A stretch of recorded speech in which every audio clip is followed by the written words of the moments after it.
రాష్ట్రంలో రాక్షస పాలన నడుస్తుందని కవిత చేసిన ఆరోపణలను ఖైరతాబాద్ ఎమ్మెల్యే దానం నాగేందర్ తీవ్రంగా ఖండించారు. రాష్ట్రంలో ప్రజాపాలన నడుస్తోందన్నారు.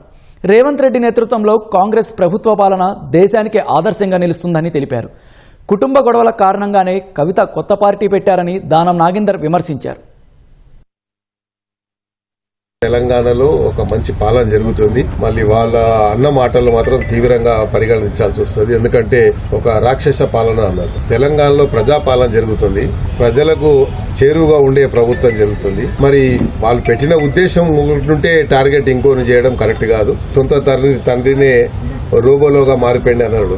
అంటే అంతకంటే దయనీయమైనటువంటి ఓడి ఎక్కడ ఉంటుందా? అది మనం ఆలోచించుకోవాలి. తల్లి గురించి తండ్రి గురించి మనకు జన్మనిచ్చిన తల్లిదండ్రులను ఎప్పుడు కూడా మనము అగౌరవపరచదు. మీకు వ్యక్తిగతంగా ఎన్నైనా ఉండొచ్చు.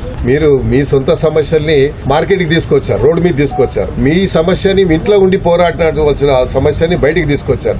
బయటికి తీసుకొచ్చి ఏం చేశారు? వాళ్ళని అంటే ఒక్కొరిని అంటే బాగుండదు కాబట్టి ముఖ్యమంత్రి అంటున్నారు. ముఖ్యమంత్రి గారి పాలన బాగుందని మొత్తం అంతా దేశమంతా కోడై కూస్తుంది.